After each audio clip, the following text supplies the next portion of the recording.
નમસ્કાર મિત્રો, અમારા નવા વિડીયોમાં આપનું હાર્દિક સ્વાગત છે। આજે આપણે વાત કરીશું સાચું શ્રાદ્ધ બનેલ સત્ય ઘટના વિશે। અચાનક મેં કારને બ્રેક મારી। મારાથી મોટી બૂમ પડાઈ ગઈ। ઓ દાદા, રસ્તા વચ્ચે મરવા નીકળ્યા છો? આવી રીતે રોડ ક્રોસ થાય? અચાનક બ્રેકના મોટા અવાજ માત્રથી દાદા નીચે પડી ગયા। હું નીચે ઉતર્યો, દાદાનો હાથ પકડ્યો। દાદાનો હાથ ગરમ હતો। ગળે અને માથે હાથ મૂક્યો, એ પણ એકદમ ગરમ। દાદા તાવથી ધ્રુજતા હતા। મને મારા બોલવા ઉપર પસ્તાવો થયો। મેં દાદાનો હાથ પકડી કારમાં બેસાડ્યા। દાદા, આટલો તાવ હોવા છતાં આમ રસ્તા વચ્ચે એકલા કેમ નીકળો છો? અત્યારે જ મારી સાથે દવાખાને ચાલો અને તમારા પરિવારના કોઈ સભ્યનો નંબર આપો, હું તેને દવાખાને બોલાવી લઉં છું। દાદા ભીની આંખે મારી સામે જોતા રહ્યા। મેં કહ્યું, દાદા, એકલા રહો છો? હા, બસ એટલું જ બોલ્યા। પરિવારમાં કોઈ? કોઈ નથી। પત્ની હતી, પણ 1 વર્ષ પહેલાં જ અવકાશ સામે હાથ કરી તે બોલ્યા। હું અમારા ફેમિલી ડૉક્ટર પાસે લઈ ગયો। ડૉક્ટર મારી સાથે દાદાને જોઈ બોલ્યા, પંડ્યા દાદા, આરામ કરવાનું કહ્યું હતું, ફરીથી એકલા બહાર નીકળ્યા? મેં ડૉક્ટર સામે જોઈ કહ્યું, તમે ઓળખો છો દાદાને? હા, સારી રીતે, હું તેમનો પણ ફેમિલી ડૉક્ટર છું। આ તો અમારા પંડ્યા દાદા છે। ડૉક્ટરે દાદાનો તાવ માપી કહ્યું, દાદાની ઉંમર પ્રમાણે દાખલ કરવા હિતવાહક લાગે છે, પણ તેનો પરિવાર? ડૉક્ટર તેની રૂમની અંદર મને લઈ ગયા અને કહ્યું, દીકરો અને વહુ છે, પણ તેમનાથી જુદા થઈ ગયા છે। દાદાને ગાંઠિયા બહુ ભાવે છે। દીકરો અને વહુ ગાંઠિયા લાવે નહીં, ઝાડા થશે તો કોણ સાફ કરશે, એવી દલીલો કરે છે। ઘડપણ છે, જુદું જુદું ખાવાની ઈચ્છા પણ થાય। દાદાને અઠવાડિયામાં 2 વખત ગાંઠિયા જોવે જ। એ પોતાની જાતે વ્યવસ્થા કરી ગાંઠિયા ખાઈ લેતા। ત્યાં સુધી તો વાંધો ન હતો। એક દિવસ દીકરો અને વહુ બોલ્યા, તમારી તમામ મિલકતો અમારે નામે કરી દો। દાદાએ કહ્યું, હું મરી જાઉં પછી મિલકત તમારી જ છે, મારા જીવતા એ નહીં બને। દીકરો કહે, કેમ ના બને? દાદાએ કહ્યું, તું નોકરીએ લાગ્યો, લગ્ન કર્યા, ભણાવીને તૈયાર અમે કર્યો। અત્યારે પગાર મારા ખાતામાં જમા કરાવે છે કે તારા ખાતામાં? રોકાણ કે ફિક્સ મારા ખાતે અરે મારા નામે લે છે કે તારી પત્ની અને બાળકોના નામે? કોઈ દિવસ મારા માટે ધોતી કે તારી મા માટે સાડી લાવ્યો છે? જો તું બધું તારા પરિવારનું વિચારતો હોય તો મારે પણ મારું કેમ ન વિચારવું જોઈએ? બસ આ નાની બાબત ઉપર દીકરો અને વહુ જુદા થઈ ગયા। 1 વર્ષ પહેલાં તેમના પત્ની ગુજરી ગયા। દાદા એકલા પડી ગયા। આમ તો હું કોઈના ઘરે વિઝિટમાં જતો નથી, પણ દાદાનો ફોન આવે એટલે કામ પડતા મૂકીને હું તેમની તબિયત જોવા જતો રહું છું, કારણ કે તેમણે મારા ઉપર વિશ્વાસ મૂક્યો હતો।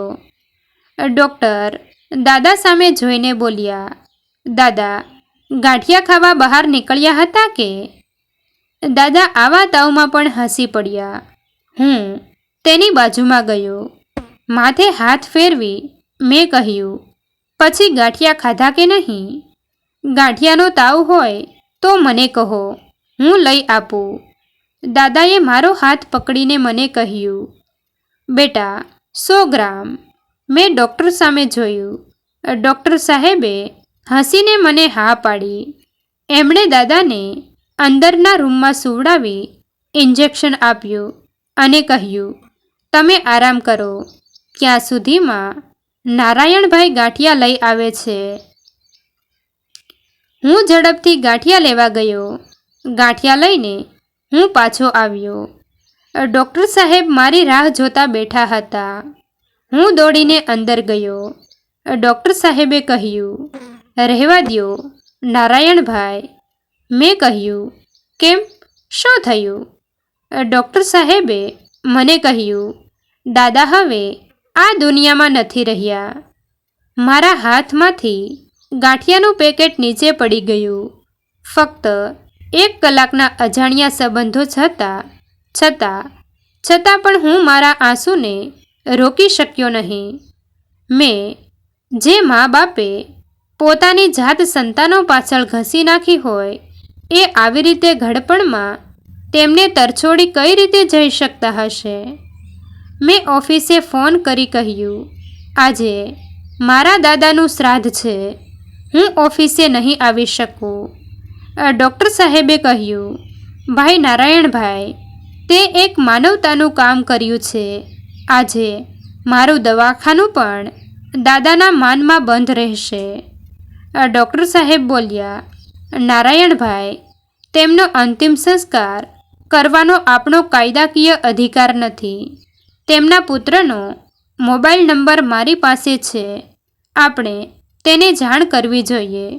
અગત્યની વાત એ છે, દાદાએ તેમના વકીલનો નંબર ડૉક્ટર સાહેબને આપીને ગયા હતા અને કહ્યું હતું, મારા દેહાંત પછી મારી અંતિમ ઈચ્છાઓ પ્રમાણે વિલ મેં બનાવ્યું છે.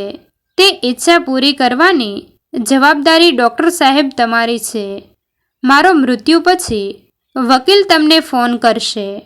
દાદાના વિલ પ્રમાણે તેમની મિલકતો 75% હિસ્સાની રકમમાંથી 1 ગાંઠિયા અને ચાની દુકાન ખોલવી.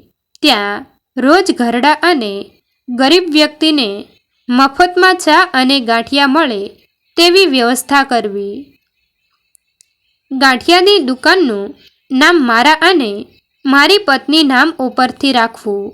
બાકીના 25% રકમમાંથી ગરીબ વ્યક્તિઓને તમારે દવા આપવી. મેં કહ્યું, વાહ દાદા વાહ, આનું નામ સાચું દાન. મંદિર મસ્જિદ કે ધાર્મિક સ્થાન કે આશ્રમોને રૂપિયાની જરૂર નથી, જરૂર સમાજને છે. આપણા મર્યા પછી શ્રાદ્ધ કરવું હોય તો કરે, ન કરવું હોય તો કંઈ નહીં.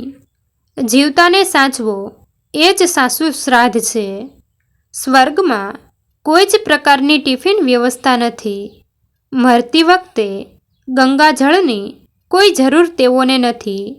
ઘરડી વ્યક્તિઓને ભાવતી વસ્તુ તેમના જીવતા આપો એટલે એ તૃપ્ત થઈ જશે. તેમના ગયા પછી પીપળે પાણી પીવરાવો કે કાગડાને ખીર ખવડાવો, બધું વ્યર્થ છે. મિત્રો, તમને જો આ વિડીયો પસંદ આવ્યો હોય તો વિડીયોને લાઈક અને તમારા અન્ય સગા સંબંધી મિત્રો સાથે વિડીયોને શેર કરવાનું ભૂલતા નહીં. અને આવા જ નવા જીવન ઉપયોગી, જીવનમાં કંઈક નવું કરવાની પ્રેરણા મળે તેવા વિડીયો જોવા માટે અમારી ચેનલ સાથે બન્યા રહો. થેન્ક યુ મિત્રો. મળીએ છીએ એક નવા વિડીયો સાથે. આભાર.